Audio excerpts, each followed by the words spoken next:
Good afternoon, everyone. Welcome to the Washburn University YouTube channel.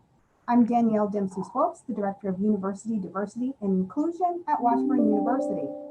Thank you for tuning in to our virtual forum entitled How to Be an Ally in the Struggle to Eradicate Racism. The recent deaths of African Americans at the hands of police sparked a wave of protest against racism in the policing and in criminal justice system. More importantly, though, the deaths, the marches, the protests, they've resulted in what journalists and scholars are calling an awakening of white Americans to the ongoing problem of systemic racism in America. During the last 2 months, many of us have had some difficult conversations and discussions at the dinner table in our workplaces about systemic racism and the persistent remaining effects of 246 years of slavery and genocide and 155 years of Jim Crow, segregation, marginalization of Black and Native people of color. We've reached a turning point. We're at a place where we'll be discussing the action that we all need to take to eradicate racism. Today's forum will expand that conversation about the way in which we, all of us, as individuals, utilize our power and our privilege to be an ally to marginalized communities and to address racism whenever and wherever we are. We encourage you to participate in this conversation by submitting your comments. The moderator and the panelists for today's discussion have been chosen because they have been active allies in addressing racism and social justice, both personally and professionally on the Washburn University campus. To introduce our panel to you today, I'll start with Ms. Victoria Smith. She is the president of Washburn University Student Governing Association. We have Ms. Garciela Berumen. She is a panelist. She is our first generation retention specialist and lecturer in the Mabee Library. Ms. Jordan Noller. She's a student success lecturer at the Mabee Library. We have Dr. Chris Jones. He's assistant professor of religious studies and philosophy. We have Dr. Jason Miller. He's also an assistant professor in sociology and anthropology. Dr. Muffy Walter is here. She's assistant professor of English, director of composition and CEP liaison for the university. Dr. Kara Kendall Morwick. She's associate professor of English. We also have with us Dr. Eric Grosspitch. He is our vice president for student life. We have one additional student, Mr. PJay Carter. He may be joining us in just a few minutes. And last but not least, our moderator, Dr. Kelly Erby. She's the assistant dean of College of Arts and Sciences and associate professor of history and interdisciplinary studies. Dr. Erby also serves as chairperson of the Academic Committee on Diversity and Inclusion, and she leads the Washburn Womester Committee. She's been a tremendous ally to me as a woman of color on this campus, and I appreciate her efforts on campus, and I appreciate her moderating this panel today. Thank you, Danielle. On behalf of myself and the other panelists, I'd like to first welcome everyone who is in attendance with us today. Audience members, if you would like, please take a moment and introduce yourself in the chat or the comments so that we have a sense of who is with us today. The panelists and I would like to thank Danielle Dempsey-Swopes, Melissa Posey, and the Office of Diversity and Inclusion for organizing this forum and for inviting us all to be part of it. It means a lot to us. I'd like to start by recognizing that the panelists today all hold varying levels of power and privilege, including in terms of our racial identities, gender identities, and positions within the university. But we will endeavor today to engage in the conversation in a spirit of egalitarianism. Humility and self-reflection are important values to all of us, and we encourage the student panelists in particular, as well as audience members, to register disagreement or point out mistakes in what is shared today by other panelists. We all realize that we have always more to learn in becoming effective allies against racism. I'd like to remind panelists to try and be succinct in your answers so that we can manage our time and make sure everyone has an opportunity to speak. Our objective today is to share ideas for how to be good allies in fighting racism. So let's get started. To start, I want to just begin with the title of the panel today, which is How to Be an Ally in the Struggle to Eradicate Racism. And I'd like to ask the panelists to get us started by just reflecting on this word ally for a moment. And in a couple of sentences, try and tell us what that word means to you. Dr. Grosbitch, would you mind starting us off? Sure, thanks, Dr. Erby. You know, ally, and I think you'll get to this in some other questions, is a word that to me is pretty passive, but really it really comes about the idea of working collaboratively to help someone move something forward. And so when it comes to this work, it's the idea that we're all in it together. And if we're going to make good, solid changes to our environment, our community, we can't just let somebody else do the work for us. And so you'll talk about collaborator, you'll talk about those other types of things later, but I prefer the term collaborator or co-conspirator, those types of pieces to move us forward. But really it's ultimately how do we help each other move hard topics forward. Jordan, do you have anything to add? Yeah, so I was told to be succinct in my answers. And if you know me, I struggle with this. So I'm going to apologize straight up. I also teach Latin at the university. And of course, when you ask me to investigate a word, I'm going to look at the root of it. And of course, it usually comes from Latin. So ally comes from the Latin word alligare, which means to join together, to bind together. And I believe truly that's what it is to be an ally, is we're looking to bind together a community, to join together our community. Non nobis solum is our Latin motto of Washburn.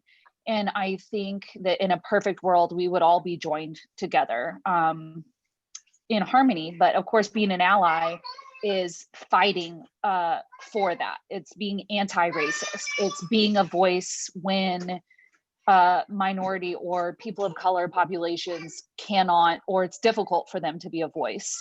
And so I think for me to be an ally, it really is to be that voice to be that voice always, honestly, for people of color, because I think that I am a white cisgendered female, and that gives me a lot of privilege in this world. And because of that, I believe that I am put in a position to have a voice when often marginalized voices don't. And I think that that's what it means to me to be an ally. Thank you. Victoria, would you like to say anything on this question? Yeah, I agree with everything that's been said. For me, an ally is someone who will fight the fight with me because, all my life I've been fighting to live in a world that has been built to be against me and be against people of color and minorities. And time and time again I have come across people who refuse to see the bad things that are happening to us. And so for me, being an ally, someone who is willing to stand up with me to fight oppression and to really stand up and help my voice carry in areas that it wouldn't be able to carry otherwise, because I am a Black woman. So that's what it kind of means to me. Thank you so much. Well, Dr. Grosbitch hinted at this, but the word ally has come under fire, especially recently. And some people say that they prefer more active words like co-conspirator or accomplice is one that I've heard. Abolitionist is another one that I've heard recently. So I'm wondering if some of our panelists could share what they think about some of these other suggested words and whether they prefer any of these. Dr. Walter, would you want to weigh in here? Sure. So I think there are complexities to all of these words. I agree with what Dr. Grosbitch said, that ally is a bit more passive, while ally is important and supporting Black and Indigenous and other people of color is extremely important.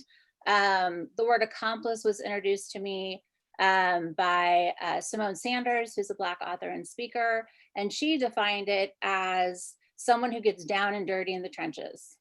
It's not just, oh, I support you and I'll be there for you, but it's like taking the risks, facing the consequences that Black and Indigenous and other people of color are facing when they go out there in the public. You're not standing back and saying, oh, well, you take the risk. but I support you, I'll stand back here.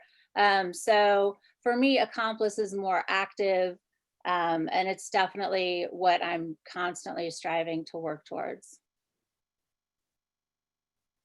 Thanks. Dr. Kendall Morwick, you have thoughts on this one?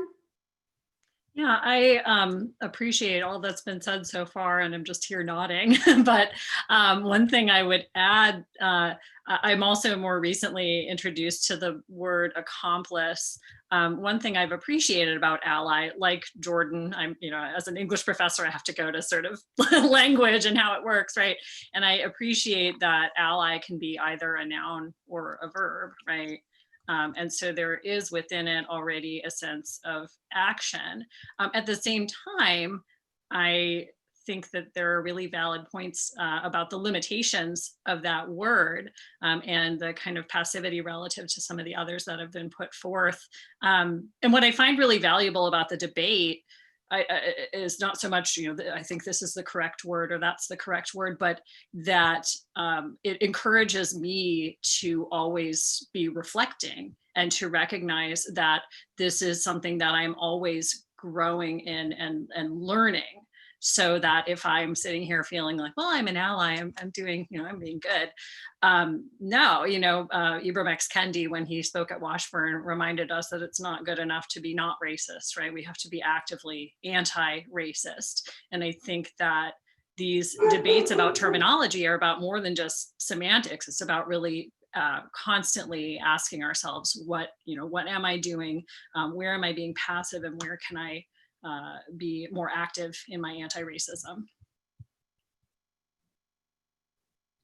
Does anybody else want to jump in here? What about you, Dr. Jones? Well, sure, I can. So I guess one thing that I would add here is that whatever nomenclature we're using, ally, accomplice, co-conspirator, that's not a title that a white person should claim for themselves. That's not something that you say that you are. In my experience, in my opinion, if you want to be whatever that is, show up for the movement, show up where you're needed, get in behind the people doing the work and earn their trust and see what happens. Don't trumpet that you're an ally because that's just adding hot air to the mix. Okay. Anybody else want to add, or should we move on? Can I say one more thing that I forgot to say? Sure. Okay, I'm sorry. I wanted to add part of being an ally for me is also similar to what Chris said, understanding that I'm an imperfect ally. I will always be an imperfect ally. And so part of being a true ally is understanding that I'm here to be educated. I'm constantly here to be educated and to learn new things. I'm already today, I've never heard the term accomplice before. And I love that. Here, I'm on this panel because I want to be educated by people that are more educated on this subject than I am. And so part of being an ally is constantly understanding that I will be an imperfect ally, and that I need to be educated by my students, by my peers, by literature that I'm actively seeking out and reading. So I just wanted to add that. Thank you. I like that too, that we're here to be educated. Okay, so maybe now we can dig into what does it mean to us to be an ally or a co-conspirator or an accomplice, whatever word we prefer. What does that mean? And what are some specific actions we can take? Garciela, would you start? Yes, so for me, it means to intentionally educate myself and really reflect on the biases and the privileges I have, because we all have them. And then once you take the time to critically reflect on your privileges, don't just stop there. Use that to change the systems and to amplify the voices of people of color, because there have been brilliant, educated people of color that have been having these discussions forever, that have lived this for so long, that have written so much about it. So one of the simplest ways to act is look at your syllabus, look at your curriculum. Are we making sure that all the voices are included in the materials we teach? So we can change the systems in our institutions by doing that, listen to our students and to our faculty, really look around and see if our campus reflects a diverse campus, why or why not. Are we not getting candidates of color? Are we getting them and not keeping them? Why? What is it about our campus that that's happening to? And then especially when it comes to our student body, is it even reflecting the community we're in? Are we looking around and seeing maybe 1 or 2 families of color? Why? And this is not a finger pointing session. This is a we're all here to learn session. And sometimes you just don't see things until they're pointed out. You know, for people of color, it's very clear when there's only 1 family of color in the room. We see that right away. Maybe other people don't see that, but now that we're all together in this conversation, we can work towards changing that. And we can also start a commission on institutional change that can maybe help us see these things and start changing them. In our homes, it gets a little bit trickier, but we have to get comfortable with being uncomfortable. Really take the time to educate ourselves first, because there will be pushback. I can guarantee you that. But at the same time, don't wait until you feel you're perfect or an expert. Really take the time to talk to the people closest to you and educate them so that we can move forward together.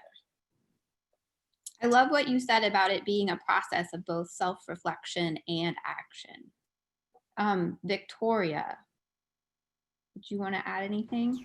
Well, I feel like she hit the nail on the spot. You know, the thing that's I really want to point out is that we have to lay the foundations, because obviously, like, the foundations are kind of crumbling. Whatever's going on is not working, and that's going to be the hardest thing, is laying down those foundations. So being an ally means you have to listen, you know, make sure that our people of color and our minorities are comfortable in the classrooms, because a lot of times you get in these like classes that are about, you know, the civil rights era or like the Holocaust or something like that, and there are going to be students who are going to say, well, that never happened, or like if something happens, you know, to, like, for example, I've been in classes where I have watched, you know, a TV show and there's Black people and they're talking about, you know, slavery, and all of a sudden I get all these white eyes on me. Like, that's not okay.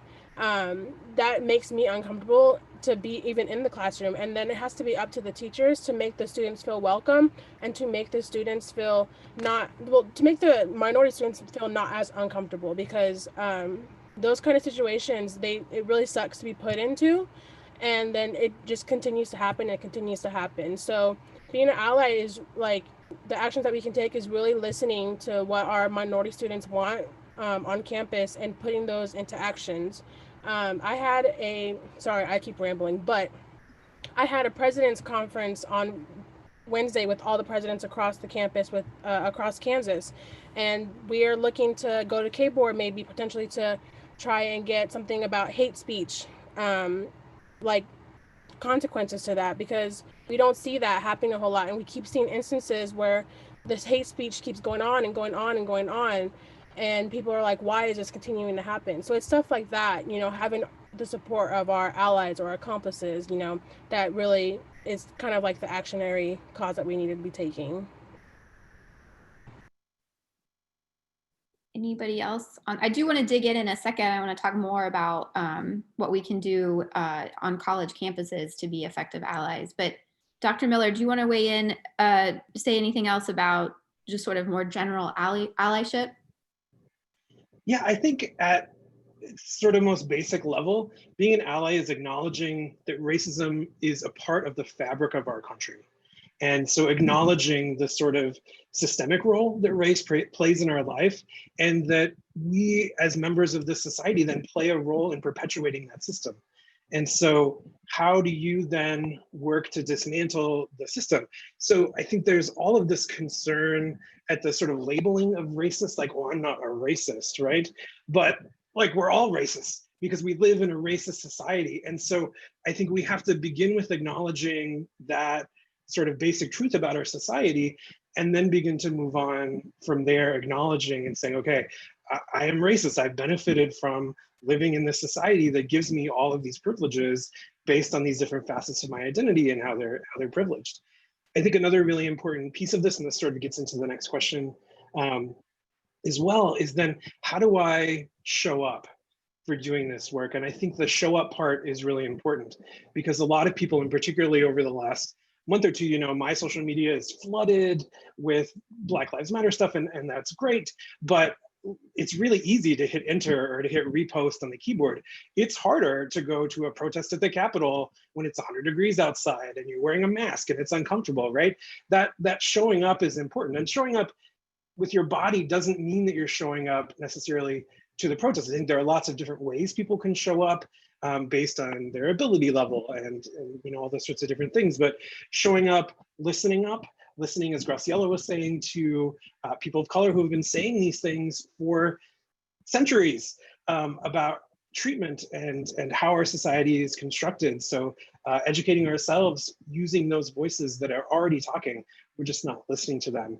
And then using our own voices to speak up and speak out against these systems and to challenge those microaggressions when we see them, to challenge systemic racism when we see them, sort of what Muffy was talking about. And then taking action ourselves, right? Coming up with a game plan for what's my specific action plan? How am I gonna tackle racism today? How am I gonna tackle systemic injustice today? And it's an everyday process, I think. Oh, yes, that's so good. I love what you said about showing up and how it's an everyday process. Dr. Erby, if I could add one thing real quick, and a number of you have said it, and I think the key here for all of us is that this is a journey. I'm learning new stuff all the time, and I can speak to a specific example of a couple of years ago where I was involved with a young woman. This is probably more sexist than it was otherwise. In a conversation, they were trying to get a program started on campus, and when I saw it, I said, you know, and I got pushed back, so I wasn't as supportive of the students as I should have been. And then when they kind of called me out and talked me through some of that, I'm like, oh my gosh, this is exactly what just happened.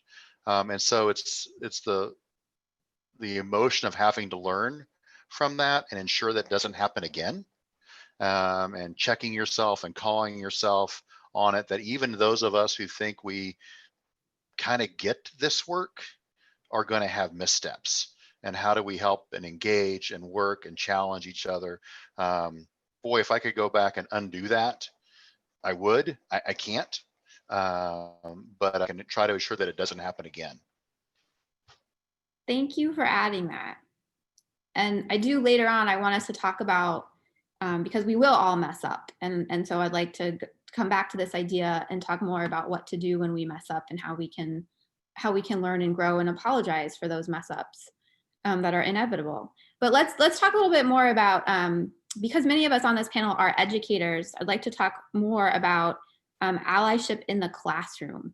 And I sort of have a couple of questions on this. First, I want us to reflect on why we think it's especially important to show allyship in the classroom, why that's especially critical. And then we can move into a discussion about how we do that. So Dr. Kendall Morwick, would you mind starting us off? Sure.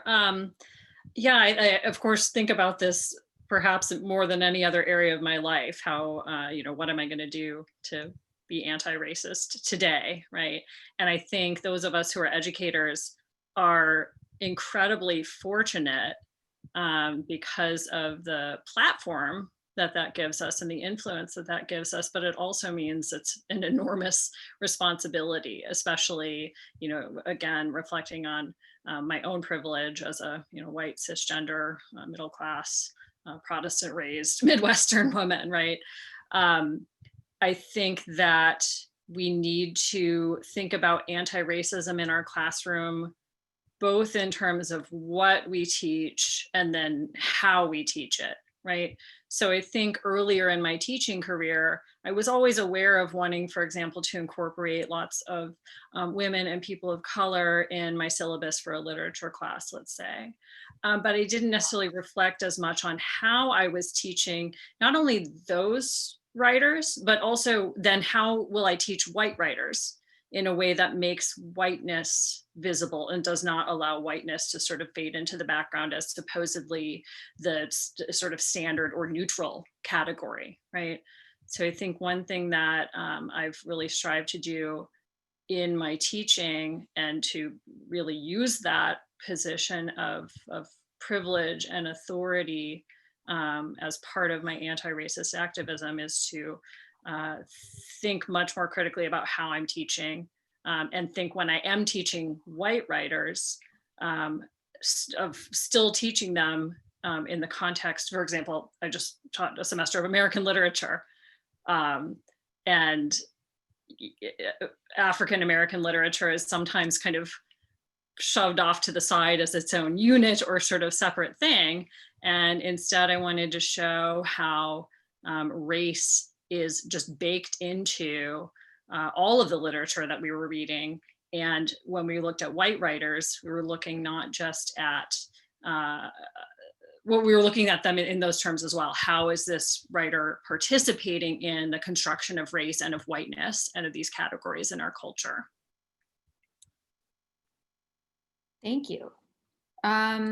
Who else would like to speak to this? Madam President, Victoria, do you have anything to add? Showing allyship in the classroom is just really important because, you know, as I said earlier, there's always these instances of, you know, people being uncomfortable in the classroom, whether they're, you know, white or they're a minority. And I think for teachers, it's really important because if you're not showing allyship and if you're not showing the beauty of our culture, the way that other people worship the beauty of the white culture, why would any of the other students think that it's even important? If the teachers are not showing it, the students are not going to show it. But if the teachers do show it and start to implement that, I mean, obviously, like Garciela said, like there's going to be pushback, but we can start like by the students who are kind of starting to see it will be able to really implement allyship in their own places, in their own homes, and in their own communities. So that's why I kind of think it's just so important, especially because like Dr. Kendall Morwick said, you know, a lot of the times, like American literature, they pushed off like a lot of the Black culture and a lot of the Black literature, and it's just not as fair. So making it more unified in the classroom will really help too. So, Graciela, anything to add here? Just that whether we want to think about it or not, and I'm just going to use my class for an example. I had students went to Highland Park, grew up in Topeka, grew up with their parents and grandparents using the N-word, not being able to play with people of color. So as educators, we cannot pretend that we don't have this going on in our classroom. And it doesn't matter what we're teaching, we cannot pretend that our students are coming into our classroom as blank slates and that will not affect what is going on. So I think we need to be intentional. I think we need to get out of our comfort zone. We need training, and so that we don't do more harm than good when we're addressing these things. And we really need to notice these things because they are affecting our students. Our students have been so honest and vulnerable and outspoken to us, and they are looking to us to do something. So we have to be okay with being uncomfortable and going to these trainings and having these conversations because there is too much at stake if we don't. Well, let's pause on that for a second. I think that, could we maybe talk more about what kinds of trainings that we think people could benefit from, or what kinds of trainings we'd like to see to help us all become more effective in this work? Can I just mention one other thing about allyship in the classroom? Yeah, absolutely. So part of it, and the 5 years I've been working at Washburn, I cannot tell you the amount of times I have had students come to my office in tears, and because of hate speech happening in the middle of class, because of the N-word being used, or because of racial slurs, like of any person of color just being attacked at them in the middle of the class. And my first question I asked them every single time was, okay, what was the teacher doing? And I think this will lead perfectly into our next topic, because I'm like, if this was happening in the middle of class, what was the professor doing at that time? And I think this is where my point comes across. I feel very passionate because of how many students I've been flabbergasted as they're being racially attacked in the classroom. What was the faculty member doing? And I understand that this is uncomfortable, and I understand there is freedom of speech, but I can tell you in my classroom, there is zero hate speech that's going to be happening because I am the faculty member there. I'm a professor, which means I am in a position of power. And that makes me feel uncomfortable. Like, honestly, I do not like it that I have power over my students, but the fact is that I do. The fact is that I am the position of power in that classroom, which means that with great power, right, comes great responsibility, which means it is my responsibility to make sure that there is zero hate speech happening in my class. And I feel very passionate about that. If you're a faculty member on campus, it is your responsibility to make sure that there is no hate speech happening in your class. And that is allyship in the classroom. I asked some students about this, and one of another faculty member on Washburn's campus, they say, does a phenomenal job. And she said, whenever another student was giving hate speech, she goes, huh, I didn't read that in the literature, and then just moves on, right? And so it doesn't need to be a giant issue. You can just deflect and move on and say, well, that's not a fact, and I didn't read that in the literature, so let's move on. But she interrupts it, she stops it from happening, and she moves on. She doesn't allow it to continue. And another thing that I want to talk about is that we're active bystanders. We are not going to be passive bystanders in our classrooms any longer. We need to be active bystanders in our classroom and not continue to allow this to happen. We need to be aware of it. And something else that I think we need to pay attention to in our classrooms is that we should not be looking, and Victoria mentioned kind of this, the white eyes on her. We should not be looking to our Black students or students of color for their Black experiences. And I think that this has happened in the past. When that subject comes up, the subject of racism or of immigration or whatever, all the eyes in the classroom should not go towards the two students of color there. Or certainly, and this has happened, the professor should not go, okay, well, what is your personal experience with that? We should not be asking our Black students for their Black experiences. It is not their responsibility to teach the entire class about what it means to be Black. That is the professor's, and that's part of the training. That is the professor's responsibility to do research and learn on themselves. It's not the students of color's responsibility to teach the entire class what it means to be a student of color. So sorry, I'm very passionate about this. I would add that we need to go past deflecting, and there need to be action steps to follow, because let me tell you, there is a big difference between witnessing attacks of racism and experiencing them. So this is where it's going to take all of us to figure out what to do, because it needs to move past just deflecting, and we need to do something about it, because it is traumatizing and it is hurtful, and you just don't forget it. It scars you for life. And it's been happening for several years and nothing. Like, there's faculty members who do nothing, and I'm not here to attack anybody. I'm just here, let's teach. This is a teachable moment. We cannot stand by and allow racism to happen in the middle of the class, right? That is not a safe place of learning. If I may also interrupt, she brought up the freedom of speech. Everybody has a right to speak their mind, but Washburn has a stance of not discriminating against anybody based on their sex, their race, their ethnicity, their gender, whatever, that is literally in our university policy. So the teachers who sit there and stand by and let it happen, you are not reflecting on Washburn's standards at all. And, on Twitter, we always see, how does Washburn sit here and let this happen? Does Washburn let these students have these views and whatever? And until, all of the faculty come in and stop, Washburn does let this happen, because we are not reflecting on our own policies. We are letting people be discriminated based on their color, of their skin, their race, whatever. I just wanted to speak to one of the comments from the chat, the YouTube chat. Someone asked what steps were taken to make this a diverse panel.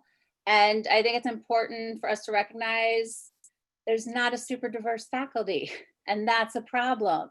And we recognize that, and we're not doing enough to fix it.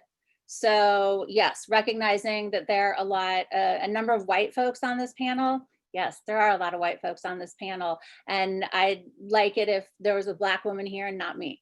So just so you know, there is an awareness of that, and we need to do better. So. Well, and that, that's sort of what we were hoping to segue into a discussion of, is because so many of us at Washburn are white faculty members.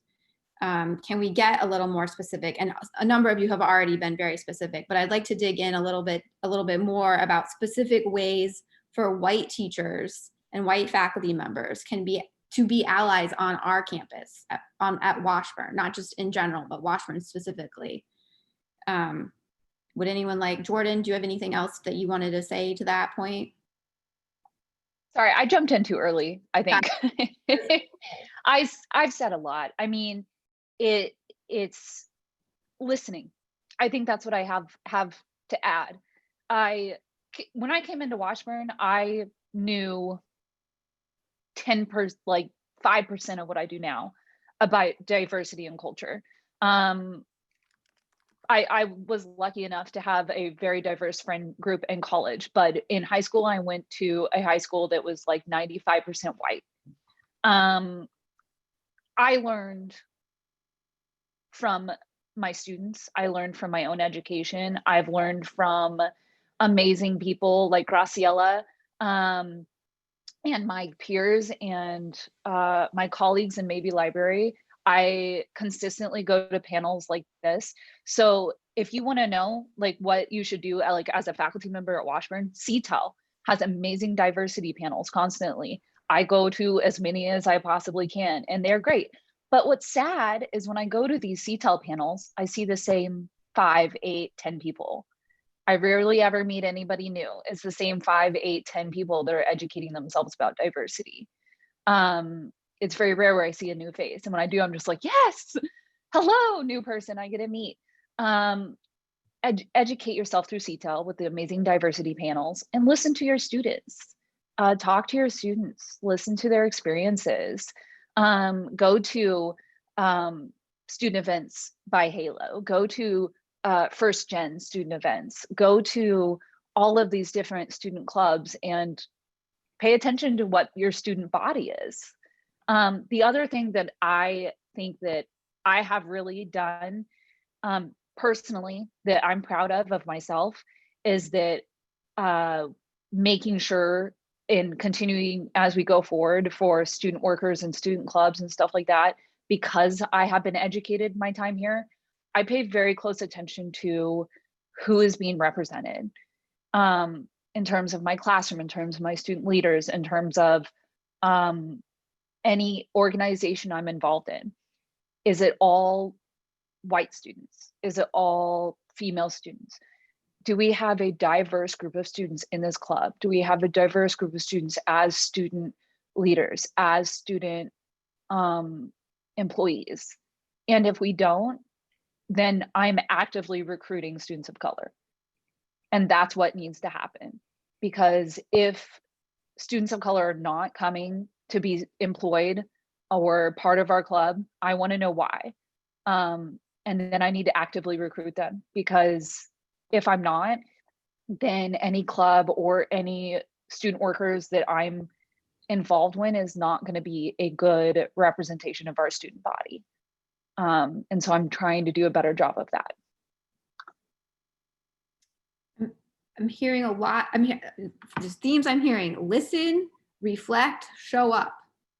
Dr. Kendall Morwick, I want to go to you, and then Dr. Jones on this point. Sure. I'm just kind of sidebar, but I want to second Jordan's observations about CTEL, both how valuable so many of the CTEL workshops and reading groups and so forth have been for me as I work to become more anti-racist, but also the downside there of seeing the kind of same people showing up over and over again, right? And the truth is that if we want to bring, and we absolutely need to bring more faculty of color to our campus, there needs to be a strong indication that we are an anti-racist campus, that it's not just a few, a subset of faculty doing this work, but that this is an institutional commitment, so that those faculty members want to come and join and lead a lot of those efforts. So I think that's extremely important. To the question, which I think was about kind of ways of being anti-racist, right, particularly for white faculty members. Yeah, I think, I said earlier that I am always sort of cognizant of the privilege I have in occupying that place of authority at the front of the classroom. And I think it's really I think of it just as a balancing act, because on the one hand, I think I always have a lot to learn, and I'm always learning from my students. And I have to sort of demonstrate and own my own limitations, my own positionality, and hopefully model for other students in positions of privilege what it is to kind of own one's privilege, to recognize one's limitations, and to just be humble, come to these issues with from a place of humility. And then there are those times when I can sort of use my power for good, if you will, right? My authority, those microaggression moments, students using hate speech in the classroom. Those are times when, I mean, frankly, a lot of times my students jump on that, and they have no tolerance for it, and they just blow me away with how they effectively respond to and shut down that kind of speech. There are other times when perhaps the student maybe used an antiquated term in a sort of naive way. It's not something that was intended as hate speech, and other students might feel uncomfortable kind of calling them out on it, or might not even recognize that something problematic has been stated. And that's when I need to really fight my white Midwestern woman, socialization to make everyone comfortable and always have a smile, right? And when I have to just be uncomfortable and be the person to explain or call out or kind of talk about, well, why, let's talk about that term and its history and why, this is a term that we should use instead, right? And then sometimes too, it's a matter of just asking a student a question. I think of a particular article I've taught by a Black male legal scholar talking about racism in our prison system. And almost inevitably, when I've taught that article, a student, usually a white student, will speak up and say, well, I mean, he's biased, right? Talking about racism. And then I have to kind of put back at that student, well, who do you think could talk about racism without being biased, right? So it's always a balancing act. There are those moments you can kind of try and plan for and practice for, and then there are those moments you're kind of figuring out on the fly and needing to reflect after and think about how you could handle them more effectively in the future. But to circle back, I think the CTEL training and just talking with my fellow, especially other white ally faculty members, and having them help me reflect is vital. Absolutely. I jump in here for a second. I think one of the challenges with a lot of quote unquote diversity training is it's often framed as, we're gonna tell you things about diversity, as opposed to how do you intervene when someone says something racist in the classroom. And so I think as we're talking about what sort of trainings would be useful to faculty, it's, what specifically do I do to intervene when I see something racist happening? And then I think the really critical key is then helping me to feel as a faculty person efficacious, like that I know what to do and I feel comfortable doing it. And I think Kara was sort of getting at that, right? That it's often uncomfortable for us because of our socialization as white middle class folks, many of us, to be in that role of like, hey, I'm gonna stop you right there, and I'm gonna, can we reframe that? Can we talk about that more? Can we problematize what's being said? And so I think that self-efficacy piece is often missing from these trainings, and which is not to say that the reflection piece and the learning piece isn't great, but I think that's really valuable to the, even if it's just like role playing through a scenario in the classroom, like the more that you do it, the more that you practice intervening when you see racism happening, the easier it gets over time.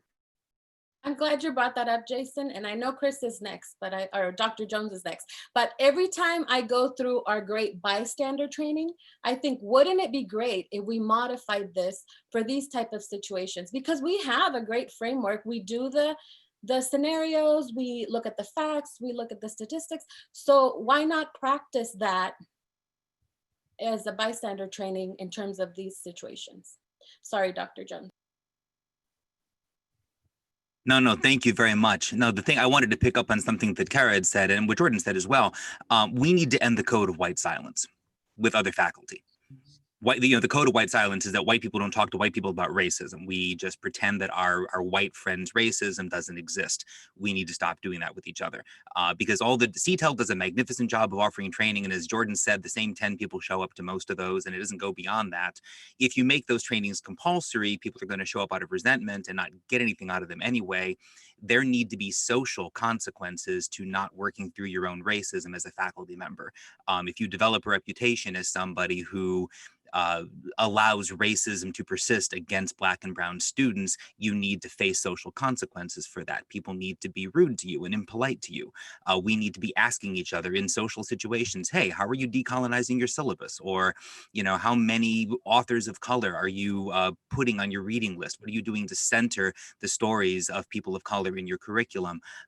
Things like that. We need to push each other to do better, because otherwise, some of us are going to try to work forward, and many of us simply are not. I think that's well said.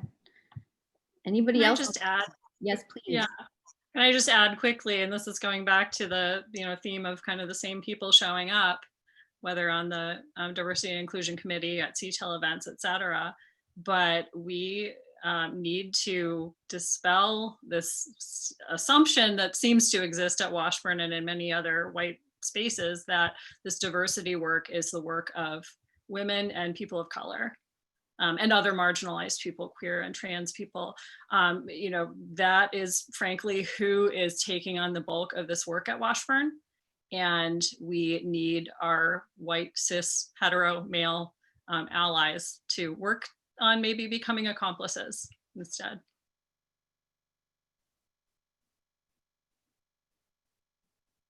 Well, a related question is, I think there's lots more to say on this, and we can come back to this, or we can circle back around to it. But I think a related question too is like, what can our students do to be more effective allies? Like, what are some things that students can do in the classroom to show their allyship? Does anybody have thoughts about that?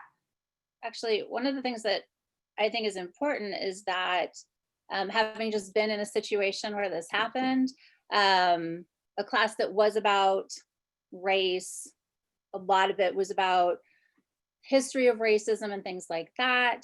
And students just thought, white students thought, well, I'll just ask these Black students, how do you feel about the Confederate flag? They didn't have any personal connection to them. Like students, I'm seeing your face, Chris, Dr. Jones. White students have got to get to know our students of color. They've got to get to know them as people. They've got to interact with them. And our white students need to hear what these students have to say. And when they say that was racist, believe them, that was racist. White people do not get to decide what is racist. Validate Black and brown students' experiences and their feelings and their emotions, and stop trying to police them. That's what students really need to be doing.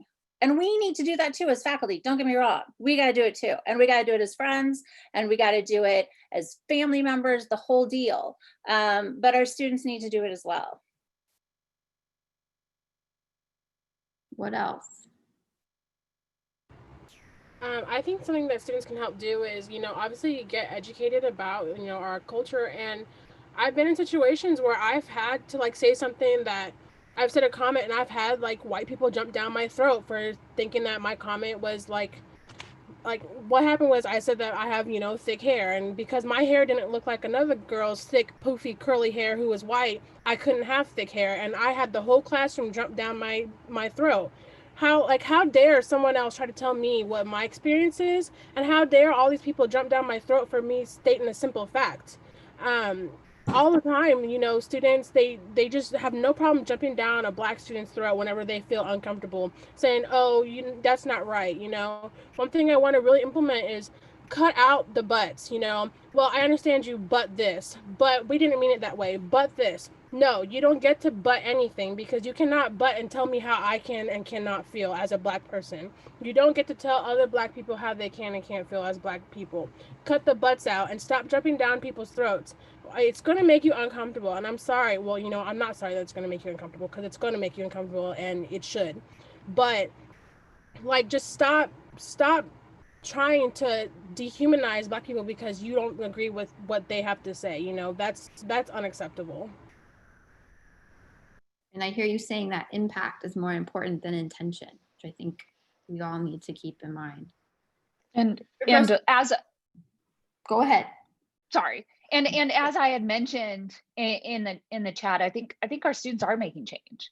And unfortunately, I think it's our students of color. Not unfortunately as in, but I think a lot of the change being made has been placed on the backs of our students of color.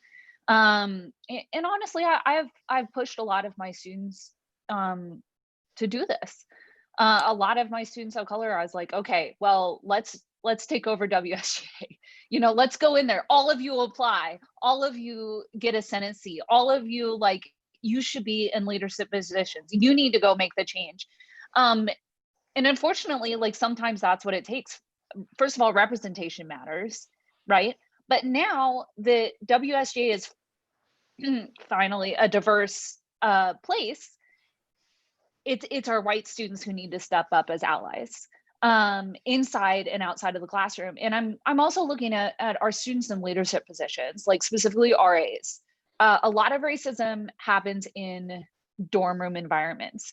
A lot of racism happens as it's just a joke.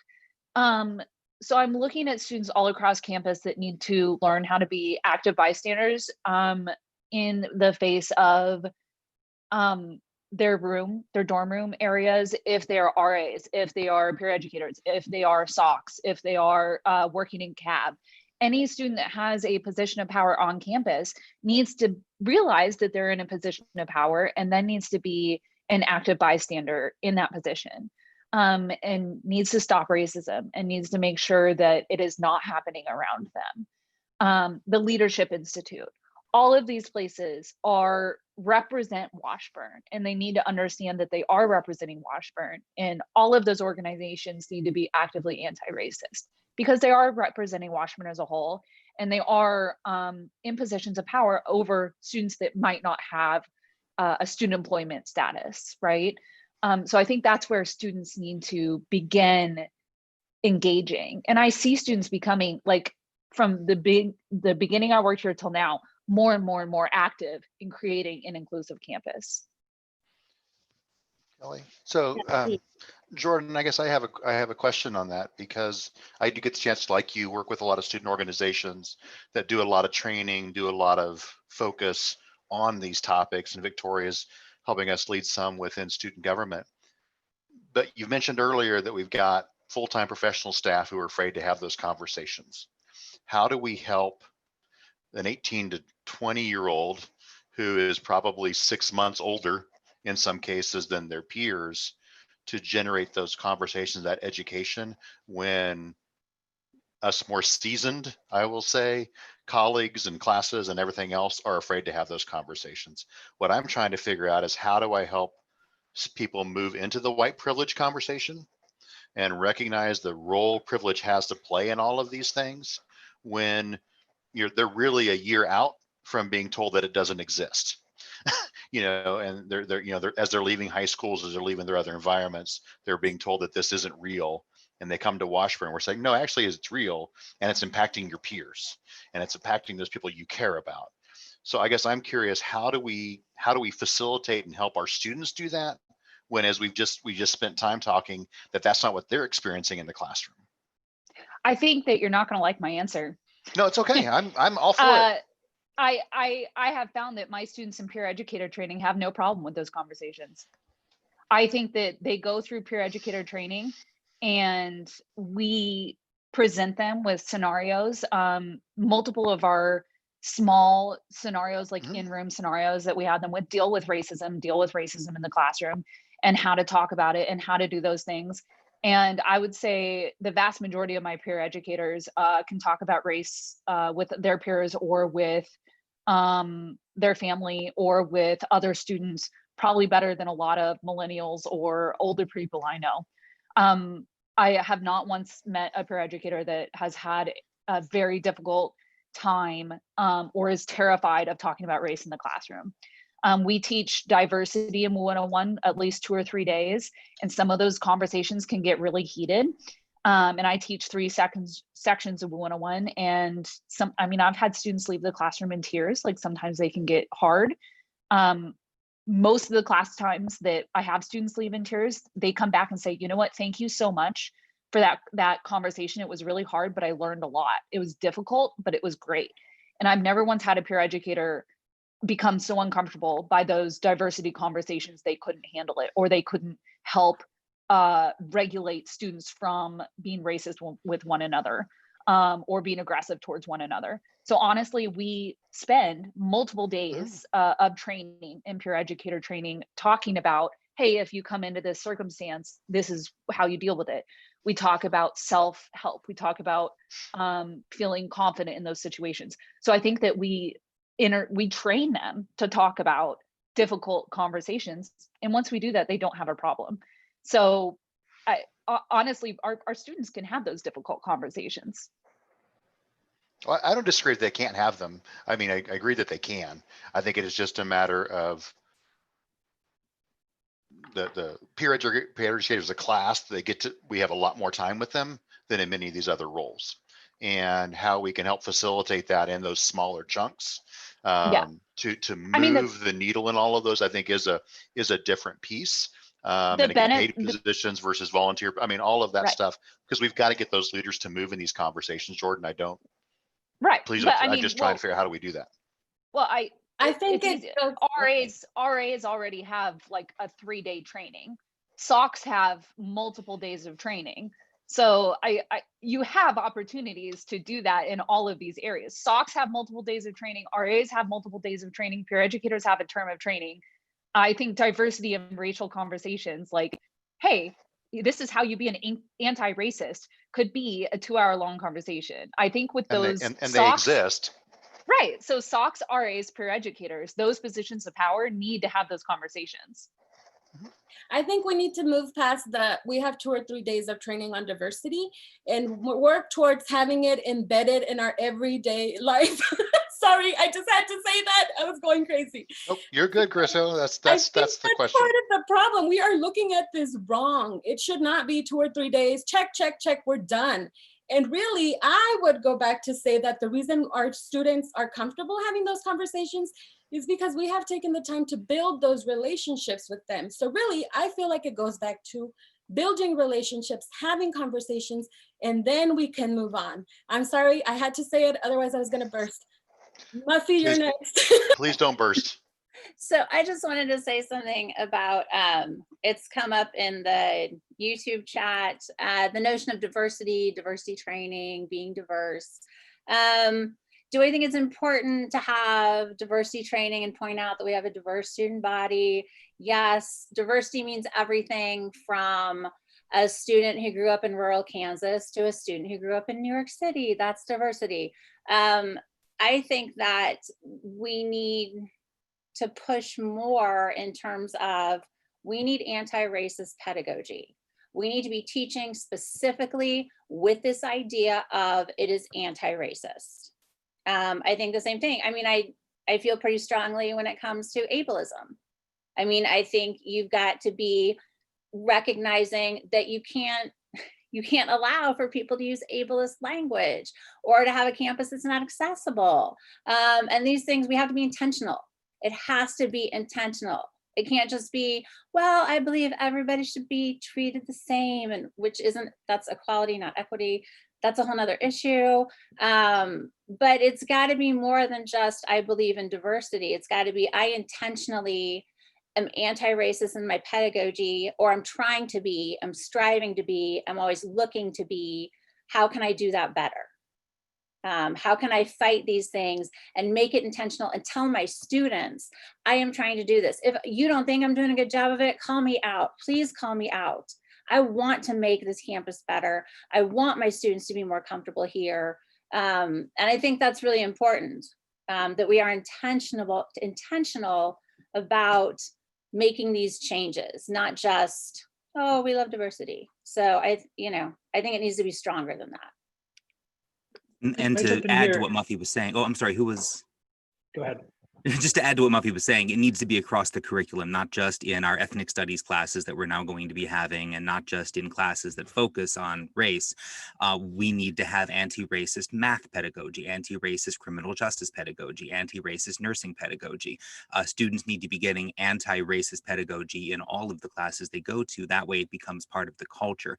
The future of Washburn is Black and brown, and the faster that we adapt to that future, the better things will be here. Can I pick up on something that you both were talking about, and that's culture change? And I think, one of the aspects of white supremacy is that it doesn't want to change the culture, right? It wants the culture to stay the same. And I think there's a sort of timidness here on campus about changing some of these things that we've done forever or we've done for a long time.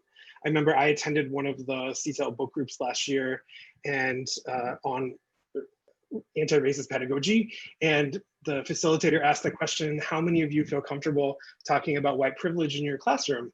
And I was the only person who raised my hand and said yes. And everybody else said, oh no, we could not do that. We wouldn't feel comfortable doing that. And I'm kind of like, why are you sitting here then at this workshop if you're not comfortable talking about white privilege in your classroom, right? And so I think we have to get over this timidness, because what that timidness, that culture of timidness does is it keeps white supremacy here. It embeds it in everything we do. And so if you're not working to change that culture, to change that system that's keeping white supremacy replicating itself, then you're just contributing to the problem. Can we talk about that more? I mean, what are your thoughts about how do we go about achieving that culture change? How do we expand the number of people who are doing this work? What should we do? Well, I don't necessarily know about the second piece, but for the first piece, I think it's just, you have to, if you want to be an ally, part of being an ally is like screwing up your courage and saying, I'm going to talk about white supremacy in my classroom, and I'm going to call things like this is a racist policy, and using that really frank language about it. And, I think there's, in a different CTEL event, we were talking about like pushing students out of their comfort zone into that zone where learning happens, but not pushing them too far, right? And so I think part of it is pushing students. And, like the RAs, for example, like if they're not comfortable talking about racism, then why are they an RA, right? You shouldn't be in that sort of position if you're not comfortable having these conversations. And so it seems like that then becomes part of the hiring process. Like it's just expected that the culture here is that you are going to engage in being an anti-racist RA. And if you can't agree to that, or if you're at a point in your educational journey where you're like, I don't even know what whiteness is, or I'm so colorblind, which we should tackle colorblindness too, which I think is a really important aspect of this. But if you're in that total colorblind place of like, well, I don't see race, then maybe that's not the best job for you. And maybe you have more learning to do yourself and more reflection before you move into one of those professional or paraprofessional positions. Who else has ideas on this about how do we achieve cultural change? So do you guys remember the Ally workshop for LGBTQ conversations that Jess Barraclough did when she was on campus? Did anybody attend that? Raise your hand. Those still exist, by the way. Does it? Okay, I didn't know. So that actually, I did that the first year I was here. It was like 2 hours long. I don't know if it's still that long. I think Melissa does it now, maybe. Anyway, it works. I was already very much educated, LGBTQ all the way. But I did it because I wanted my plaque. That's a great idea. So when Chris was talking about how let's just shame and ostracize all of our colleagues who don't have the plaque.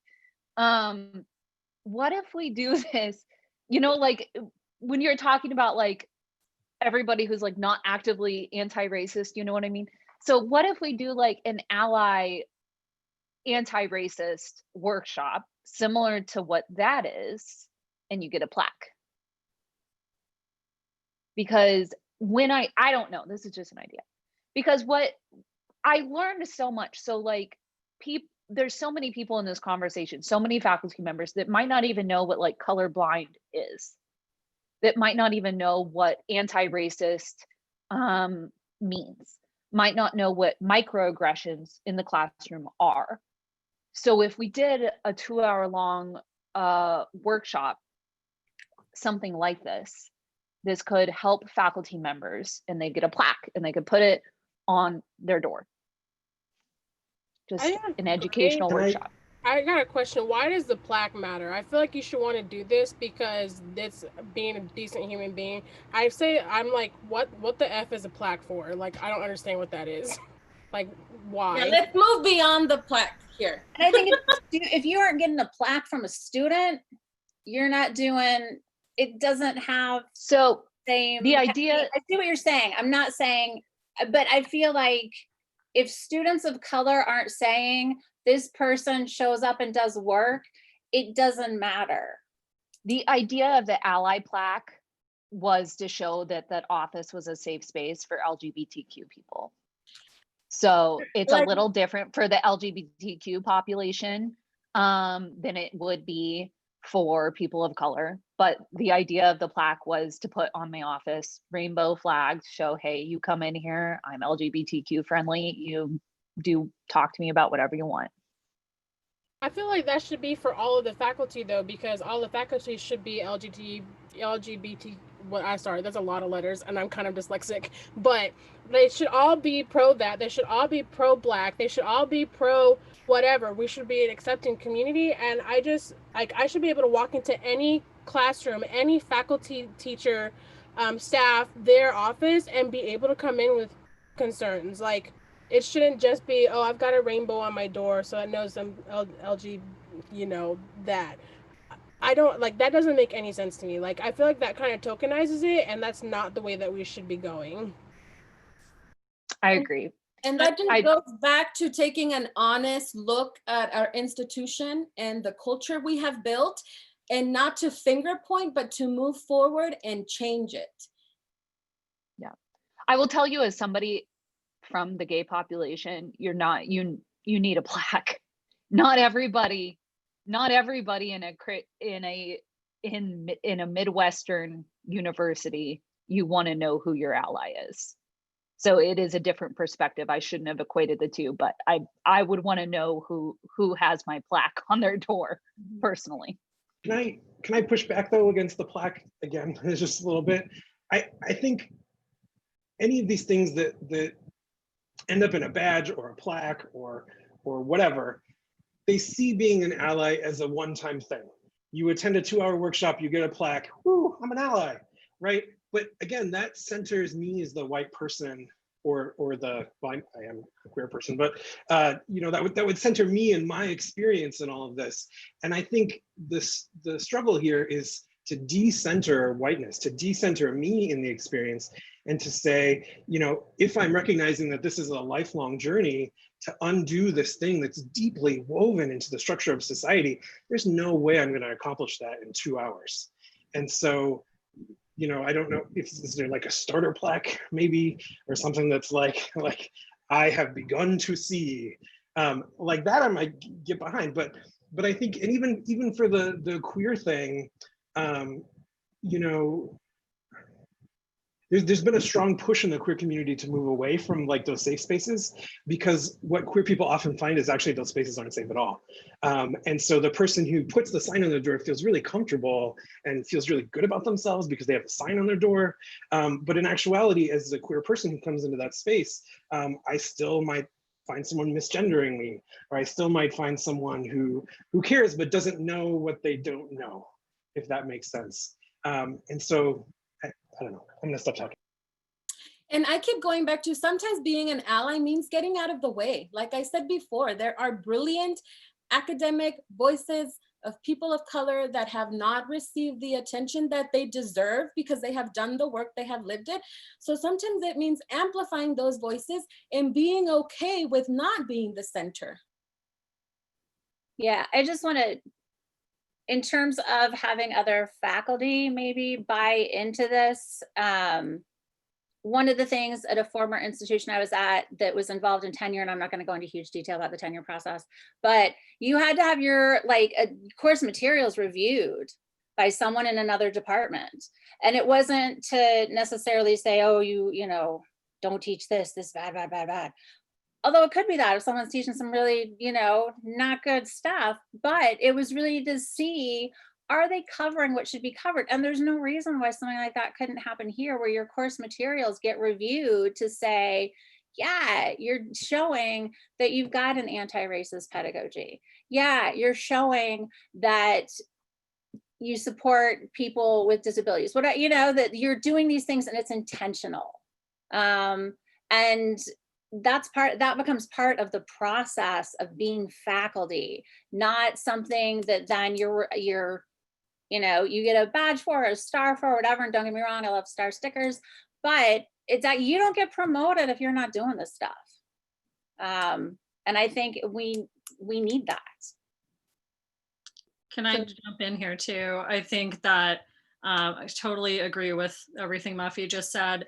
And I think we need to really look at the incentive structure that we have at Washburn for faculty, because again, back to who is showing up for these events, these conversations, and it being the same people over and over again, I can only imagine or assume that those who are not there have made the calculation that they don't really need to do this work to get tenured and promoted, right? And they're right, because they're getting tenured and promoted.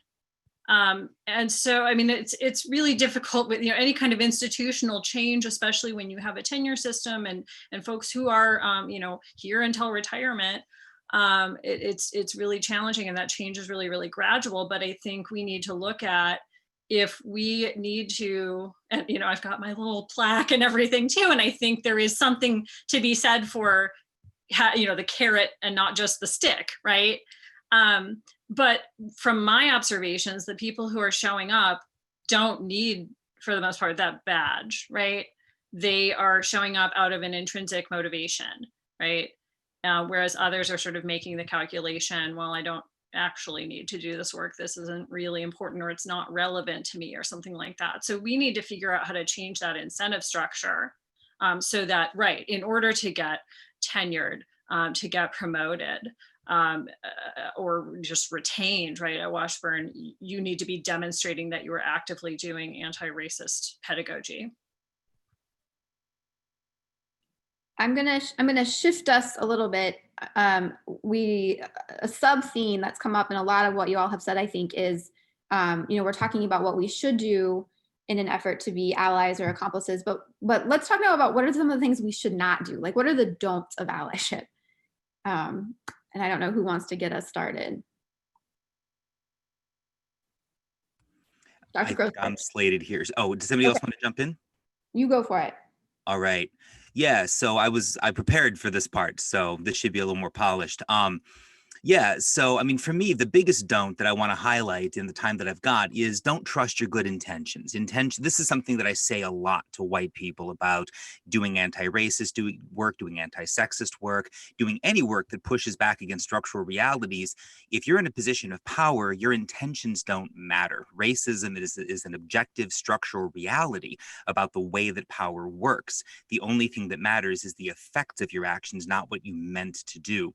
So if you're a grown white person in the US, your intentions are tainted by decades of racist conditioning. Your consciousness has been marinating in a system that was deliberately designed to benefit you at the expense of Black people for as long as you've been alive. As a white person, you've been conditioned from birth to assume that state power and institutional power are on your side against Black people. And now here you are as a professor in a position to exercise institutional power over your Black students.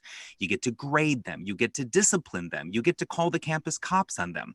Your well-intentioned use of institutional power is always going to end up harming your Black students. Here's an analogy, if I have another minute here. Imagine that your job is giving people haircuts. You're a hairdresser, but the only tool you're allowed to use is a chainsaw. Now, you may have the best of intentions, but your actions are not going to produce the results that you want if you use a chainsaw to cut people's hair. So how many Black students have been passed along here at Washburn from one well-intentioned white person to another and have ended up saddled with bad grades and a bunch of debt and no degree? Here's what it looks like to be an ally as a professor, as I see it. Find out what your Black students hope to achieve and use your institutional power to work with them and support them. It might mean getting a little bit creative. It might mean fundamentally rethinking things like grades and policies and syllabi and classroom authority. I think it means understanding that the institutions we inhabit have been designed to benefit white people against people who are not white, and we cannot simply exercise institutional power without upending that power. That's the work we have to do as white professors who wield institutional power. The only other option, as I see it, is to continue to hurt our Black students and telling ourselves that we only had good intentions.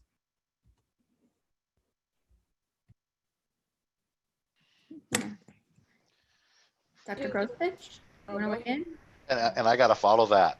Okay. And actually, Dr. Jones, I think you just nailed it, because one of the things that we're trying to do is encourage faculty, staff, and students when they see policies or they question policies. Let's step back. Let's look at what was the intent. What is the business reason, if that's the case? But really, ultimately, what is the intent and who's being harmed unintentionally?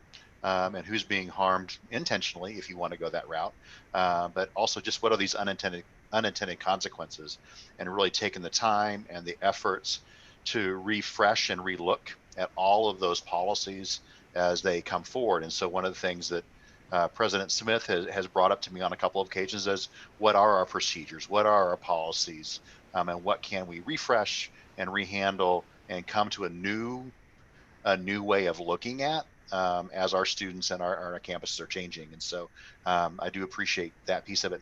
The other thing that I want to share, though, I think for most of us, is we can't expect others to educate us. It has to be on us to do the effort, to do the knowledge, and to do those pieces.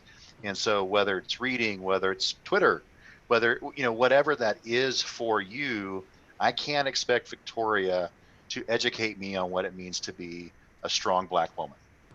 She can give me new nuances and new things to that conversation. But if I'm expecting her in a class, in a student organization, in a residence hall to be my only knowledge, that's just not it, because it's got to be on us to do that effort. And so I think that's the thing that I see happening more often than not. And a number of us have mentioned, like, Garciela, tell me what it means. Read. You come and ask me questions. You come and ask me informed questions, not just questions. And then we can get into a conversation and help each other through that process. But being informed to begin the conversation is so much more important than not having a conversation. If I can, I just had a couple of points. I already mentioned earlier, say no to buts, don't disenfranchise us to fit your status quo. So cut the buts out of all of your sentences when we try to tell you our stories. I actually worked on like a ally thing for my sorority, and one of the slides is amplify, don't drown. So we need your help to get our voices heard across, but don't speak over us and don't speak for us. Your story is not our story. Let us tell our story, and then you help us get our story across the nation. Your purpose as an ally is not to speak over us, because the moment you start speaking over us, we will not be heard. The biggest thing is, do not get defensive. I understand people are going to get messed up. I get it. There's 400 years of systematic racism that we've got to unlearn in people. I understand that there's going to be some mistakes that are going to happen, but when we call you out on those mistakes, don't get defensive. That happens all the time, and people will jump down my throat when I tell them that's racist. That's not okay to say. Don't get defensive, because this is a learning opportunity for you. And obviously, I'm going to make mistakes. I'm not perfect. I'm still learning how to be an ally for, my DACA students, and, the LGBTQ plus people. I'm still learning how to be an ally, because I can't expect allyship if I'm not giving it in return. So, and obviously what's already been touched on is, don't expect me to tell you everything that you need to know about racism, about how Black people are feeling, because that is emotionally so taxing. All the panels that I've been on, I've loved being on them, but I've had to take breaks after them, because this is such a tender subject that's hit, especially like to home for me, because I am an Afro-Latino woman. This is my reality, and so I would like to be able to see people come to me with questions like they've already done their research. They're not just coming to me so that I can teach them how to not be racist, because that's not my job. It's not my job to sit here and teach you how to not be racist. So those are just a couple of things that I had. Thank you. And I want to say, especially to you, Victoria, thank you for being on this panel. And you do keep putting yourself out there and doing all this emotional labor for the benefit of this campus. So thank you. Yeah, I love it. And I wrote down, amplify, don't drown. I love that. Yes, Victoria, that is a fantastic phrase. Can I speak to the messing up? I know that's like a formal question somewhere along the way, but maybe just speak to it now, since, Sure. following up on what Victoria was saying. Screwing up is going to happen. And honestly, it's maybe the best thing that can happen to you as someone who wants to be a white accomplice, ally, co-conspirator, abolitionist, because you actually learn something, and you learn it in the moment, something real. So I went to a conference with the Washburn Black Student Union in February, and at one of the panels, the speaker talked about the poop metaphor. And he said, you're gonna step in poop. It happens sometimes, like you step in dog poop. He used poop, but he also used some other words. But you step in dog poop. You didn't want to do it. You didn't mean to do it, but you did it. And it smells bad. You acknowledge you did it. You get it off your foot. And then you look to not step in poop again. So the idea is, I'm going to screw up. I am going to say and do things that are racist.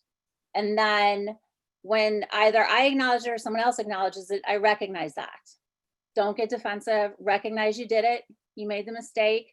Apologize for it. And then take the action to not do it again. Strive to be better in the future. Okay, because that apology doesn't mean anything if you're not making the change. So I firmly believe in the poop metaphor. Getting called out on stuff, truly, discomfort is what we grow from, discomfort. And I can't stress enough leaning into discomfort when it comes to doing anti-racist work as someone who's white.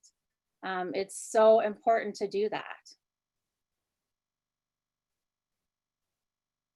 Chris, sorry, just Dr. Walter, I think the other part of that you do well is you have a relationship with the students before you step in it. Right. And so that's ultimately the other part of this that we have to do. We have to build those relationships intentionally and honestly, authentically, because I will grant Dr. Miller credence on something that because I know them, right? Because I know their effort, and if something's a mistake, it's a mistake. Let's learn and grow. If I know nothing about this other person, my first reaction is not going to be of forgiveness. And I know that for myself, and I haven't lived the life that many have lived. And so I think working to be intentional to create the relationships early and often and so forth is one thing that I think has made a huge difference in stepping in that poop and being able to get it off your shoe without it being residual. That goes back to something Graciela said earlier about the importance of relationships. Yeah. Chris, did you want to jump in? Yeah, I think I'm supposed to speak to mistakes. This is like the one place where I have some actual expertise in this panel. Mistakes, I know a lot about those. I've made a lot of them. But I also wanted to follow up a bit on what I said earlier about intentions. That was all directed at me, just to be super clear about that. I am so weary of being a well-intentioned white person in a racist system. I'm so tired of trying and watching the same results come out of my effort, the same percentage of Black students failing my classes at much higher rates than any other demographic group in my classes. I'm so tired of seeing my good intentions result in not better results for the people who matter. At the end of the day, if I meant to do better, either way, a student who fails my class is saddled with $1,000 of debt and a hit on their GPA and no course credit toward that. And so when we use that phrase, we need to do better, we need to do better. And that goes beyond intention. And so I do want to be very clear, as somebody who earns a middle-class salary on the backs of my students' tuition, my intentions don't matter. I need to be producing results as much as I can. And that requires pushing back against systemic realities. It requires actively upending the injustices that produce those results. And so I guess transitioning from that into talking about mistakes, I actually just made a laundry list of mistakes that I've made, because I think that, you know, as Muffy said, we learn from our mistakes. We learn not to do those things again. And for me, it's really helpful to be aware of mistakes I've either seen or have made myself so that I can avoid making them. So I'm just going to rattle off some stuff. Let's talk about mispronouncing students' names and then refusing to get it right, mixing up Black students with each other. If you're a white person, you're raised to see race as the first salient factor in another person's identity, which means that you're less likely to recognize faces among people who are not white. And so you have to work actively to get better at that. Use photo rosters for that if you need to. It's okay. It's okay to do that. Talking to Black students in a Black accent or other racialized tone, not knowing the contributions made by Black scholars to your own field, not representing those contributions in your classroom, especially to show Black students in your classes, scholars in your field who look like them, speaking on behalf of Black people, and especially for those of us with working class backgrounds, assuming that our working class first generation experience somehow gives us empathy or insight into what it's like to be a Black person in America. It doesn't. That's a different kind of privilege or disadvantage. Assuming that Black students will be less academically capable than their peers, assuming that any student's native language isn't English. Paternalism, assuming that you know what is right for Black students rather than working with them to identify what they need, paying less attention to Black students because you don't relate to them intuitively or naturally, tone policing Black students, and there requires some reflection on what you perceive to be an angry or aggressive tone, because as a white person, you are automatically attuned to assume a greater degree of hostility on the part of Black or brown students. Re-traumatizing Black students in an effort to reach white students by rehearsing histories of suffering, by using images of Black suffering, and lastly, focusing on Black suffering rather than Black persistence, perseverance, and agency. Thank you, Dr. Jones. Who else? Either about more don'ts. Do we need to talk about more don'ts? Or about apologizing if you mess up? Can I just give one more shout out to colorblindness? And I know we talked about it a little bit already, but I think, so I teach a lot of students in Introduction to Cultural Anthropology, and we spend a pretty large chunk of the course talking about race and other aspects of social stratification. And I think one of the things that I hear from students over and over and over again is, well, I can't be racist because I don't see color.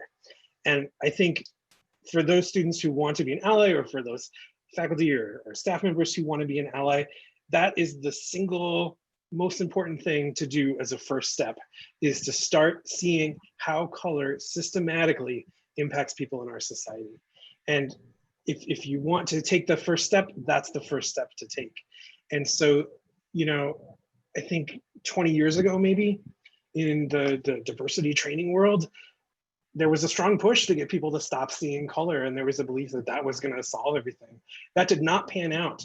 The research shows that that did not have the intended effect. And so, you know, like any good science, we move forward, and there's a better way to tackle it now. And there's a lot of evidence to show that seeing color and seeing the effects of color in our society is beneficial to breaking down those structures. And another thing, this is something that has been most difficult for me in the past year or two, is not academically oriented. Talk to your children about race. My daughter's 7, and she is old enough to talk to about race. Like when she was 5, we began having conversations about race. Talk to your children about race. If you're a person of color, I mean, if you're a parent and a person of color, it's inherent that you're going to talk to your kids about race, because they're going to suffer racism possibly from the time they're 2. So if you're a white person, it is part of your privilege that you need to be talking to your children about race. Like from the time that they begin language, from the time that they begin perceiving people. And another thing is what Chris was talking about, the reason why, if you're talking about getting different races confused, like 2 Black people and not, getting names mixed up and stuff like that. The reason why that happens is because when you're a small child, if you're a white child and all you do is spend time with other white children, that's why you develop that sense of only being able to recognize white faces. So think about also who your children are spending time with. I'm not telling people how to raise their kids, but that's something that I do. Okay, I think about who my children spend time with. I think about how diverse my household is. I think about the racial conversations I have with them, because that's important. I wanted to say something. This actually follows up on two things that Jason has said. The color blindness and students saying that, or faculty saying that, or staff. I've been in the situation where a student has said, well, in introducing themselves, and we're talking about some race stuff, and he says, well, I don't see color. I just don't see it. And we're all just the same. And there was a Black student who wrote a reflection on that, saying, clearly that student just said that my experience isn't valid as a Black woman. Just totally invalidated what my life is. And I recognize that, thinking about this right now, I recognize I screwed up. Like I screwed up because I didn't say to that student, and there were 3 faculty in that room, and not a single one of us made a point of saying, let's talk about this notion of color blindness. Let's talk about what that means. And so this goes back to, we need to have trainings that are practical, that tell us when you are in this situation, you've got to lean into this discomfort and address it, because that's the right thing to do. And role playing, whatever it takes, so that we get comfortable, or even that we it was just, I was like, oh, and like inside I'm cringing that this student said this, but I didn't say a thing. And I will fully apologize to that student for that, which I haven't done yet. So I effed up, stepped in some serious poop. Thank you for sharing that. I know we're starting to run a little bit short on time, so I'd like to ask the audience to submit any additional questions that you want the panel to address, and we'll try to get to them. In the meantime, I'm going to ask another one, which is, how do we get more people invested in this work? And you've already spoken to this to some extent, but does anyone have any more to add on that? Or I think someone in the comments had also asked, how do we get people to get over their feelings of discomfort and remain invested when it gets really ugly?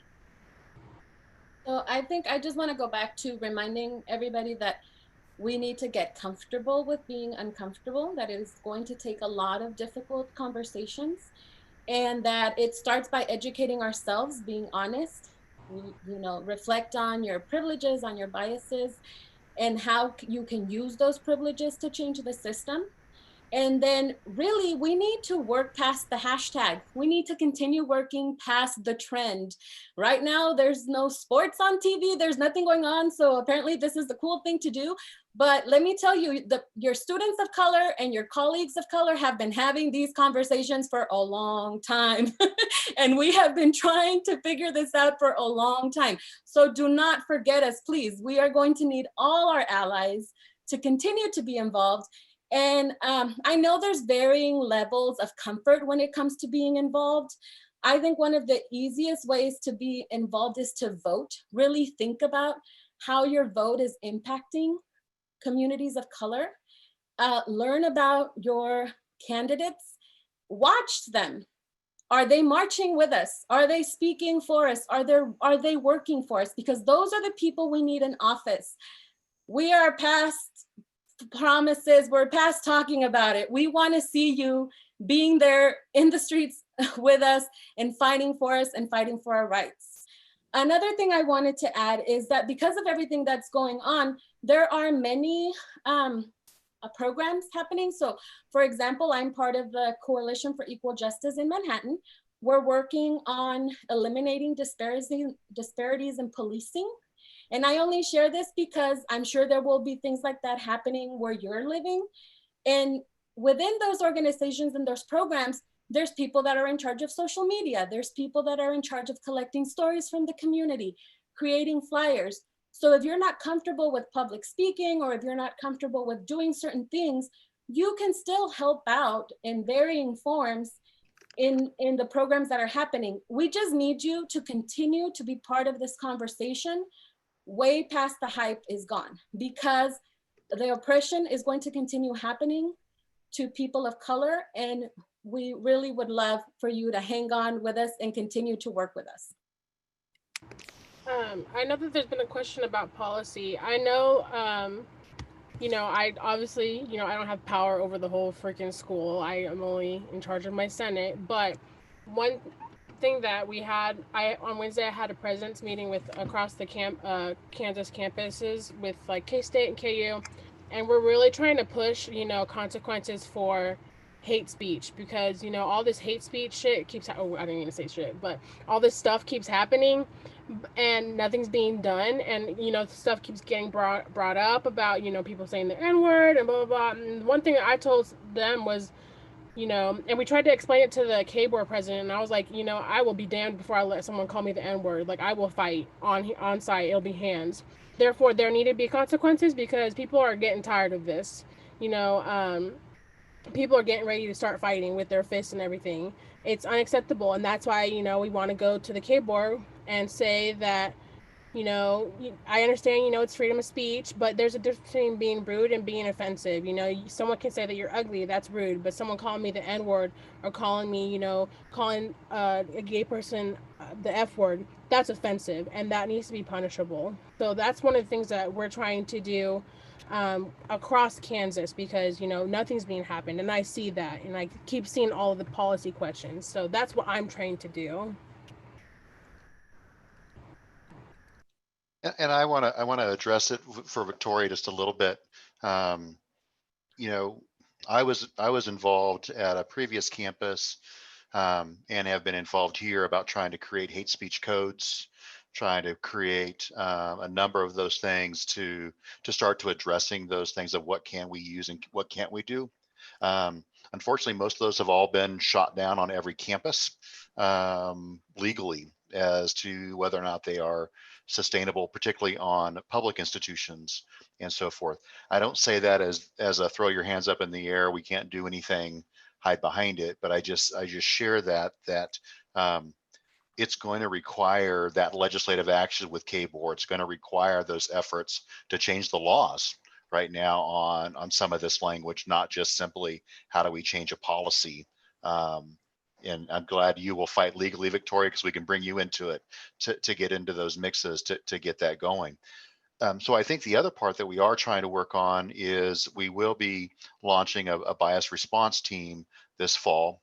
It was something that our students asked for March 18th of 2018, and said we want to see how we can create a separate policy, a separate procedure, rather than just simply the Title IX EEO group. And so we were ready to do an invite out to get faculty to do some of that training that Jordan and everybody had moved forward on and requested right pre-COVID. And so we hit a moment where that wasn't the priority for our faculty, other than turning the switch and figuring out how to teach in multiple modalities and so forth. So it will be something that we bring forward again. We've been using it in practice. We've used it with some situations last spring.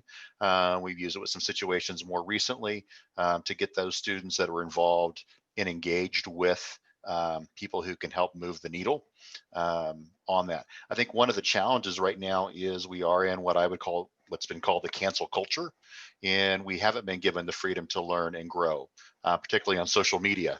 And so we've got to learn and create the relationships again that we can challenge each other and learn.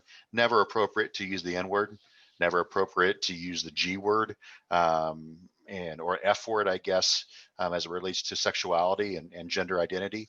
But I think that trying to find that pathway legislatively is going to be a big challenge, particularly as we enter into a very, very difficult election season moving forward. I think that's going to be a challenge for all of us, but I'm going to go, Graciela pointed out, vote, educate yourself, register to vote.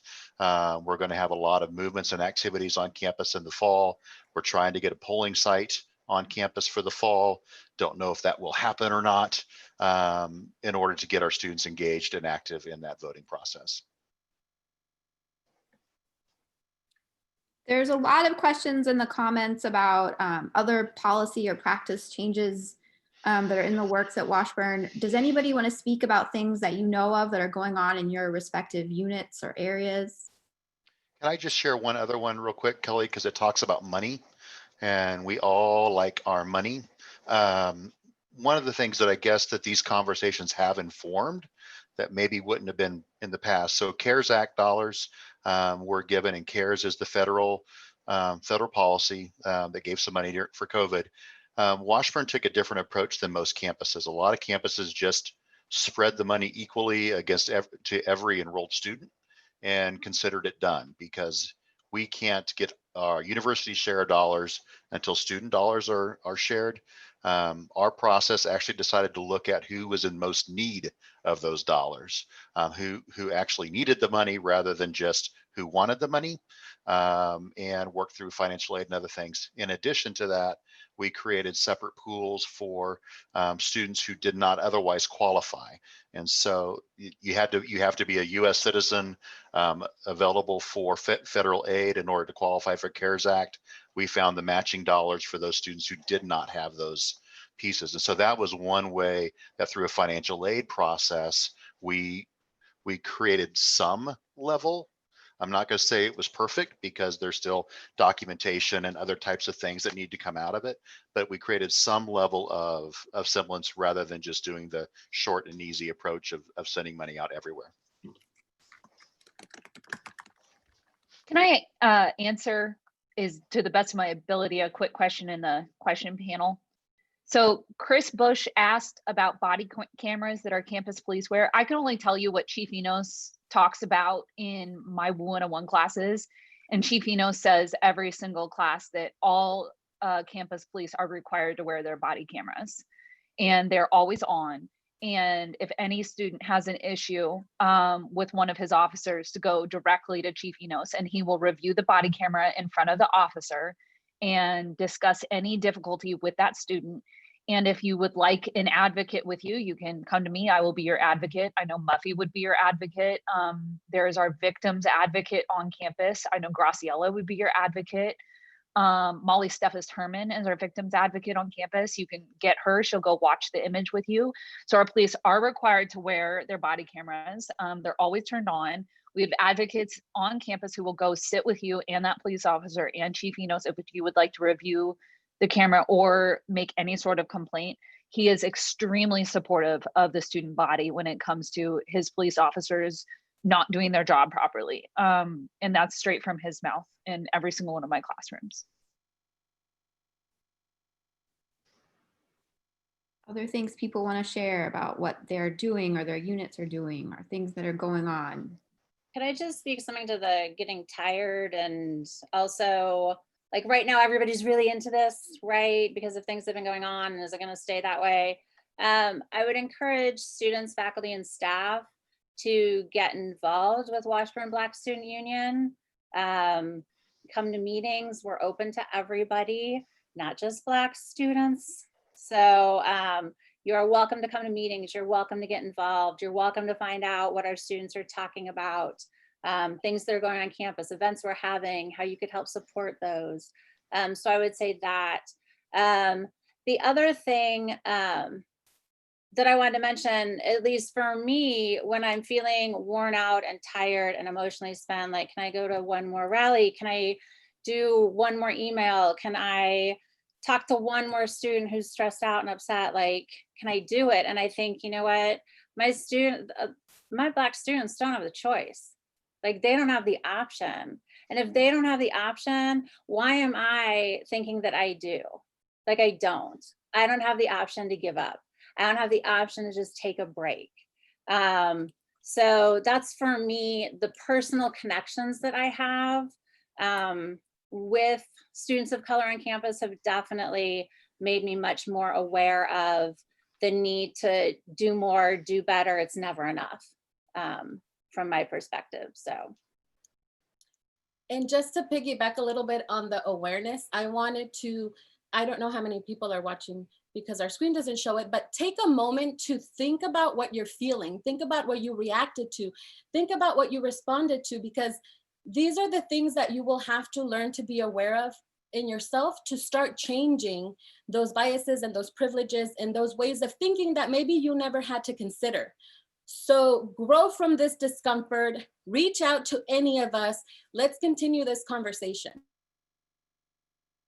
Yeah, and I'm gonna, the panelists here, I think we're all very aware that this panel is just the start, or it's not the start because the conversation's been going on for a while, but it's important to continue the conversation, but we also need to follow it up with action. We all need to continue to educate ourselves and reflect.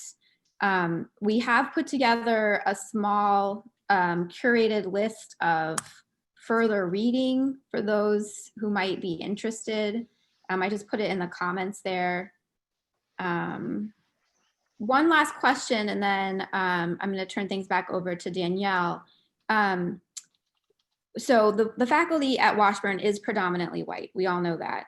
But Washburn faculty members do offer some classes that examine systemic racism or integrate critical race theory or incorporate anti-racism. So I was just wondering, I wanted to ask the panelists, do you know of any such classes for the fall? Either that you are teaching or your colleagues are teaching?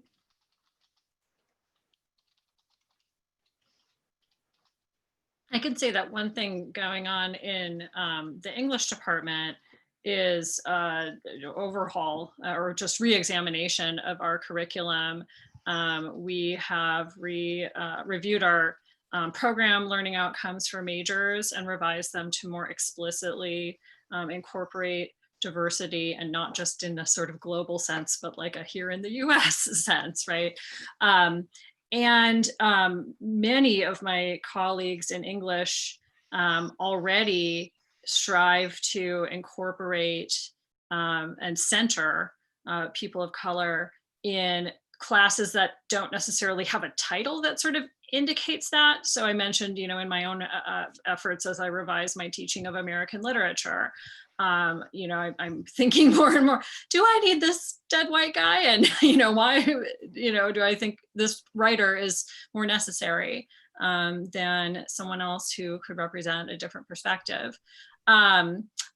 In our criticism and theory class, which is being offered in the honors and an honors designation this fall. So it will be a gen ed applicable class.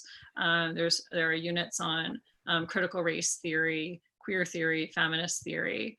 And so while the title isn't terribly alluring, perhaps, it's something that's in there and an important part of the curriculum. And then I would just add that we are really thrilled in the English department about the new African American African Diaspora Studies minor program because of the opportunities it gives us to develop a lot of classes that we've frankly been really wanting to offer, but we came to recognize first the structure of our major and the changes we made there were in recognition that we were kind of limiting our own ability to offer a lot of those classes. And then a challenge of offering new classes in, Black women writers, that sort of thing, can be worrying that you might not get enough enrollment for that class to make. So I think the minor program will be really, really crucial there. And I would say this is kind of circling back to another question earlier about what students can do to be better allies. But I would say like the enrollment and sometimes low enrollment numbers in classes that center people of color, right, is, I suspect, an indication of students, white students saying, well, that class isn't for me, or that's not really about me, or maybe being reluctant to kind of make themselves uncomfortable by putting themselves in a class like that. So I would really encourage students to look at those offerings, talk to your advisor, reach out to department heads, because they're always happy to provide information about courses that might kind of go under your radar. And help you understand how these classes can fit in your degree plan, because we know that you really want to graduate and on time and not pay extra money. So we can figure out how you can incorporate some of these classes without just adding them to your time here.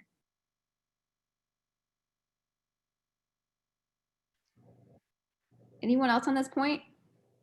Can I highlight two of the classes that we're teaching in sociology and anthropology? I would say most of our classes have some sort of focus on race and ethnicity, but two in particular I want to highlight. One is we're teaching a class called Race and Ethnicity in the fall, and I believe there's still seats available in that. It's an upper division course in sociology, and then I'm teaching the Immigrant Experience in America, which is an upper division anthropology elective, but usually if you've had a social science gen ed, you're able to take both of the courses.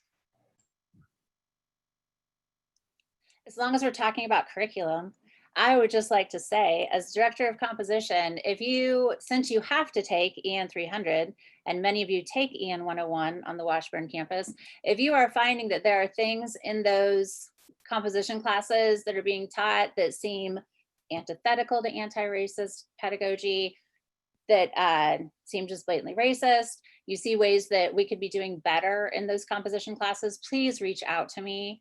I would love to know about those. I'm working to have our faculty really be intentional about anti-racist pedagogy, but that doesn't mean we're not doing enough.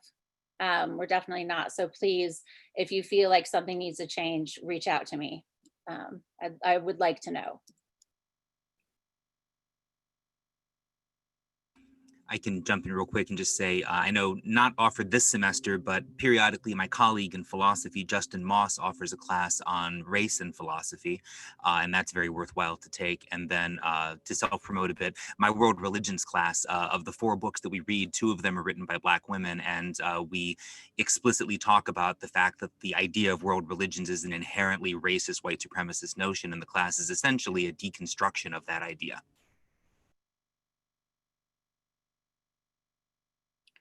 Well, I'm going to say thank you to all the participants and turn things back over to my colleague, Danielle.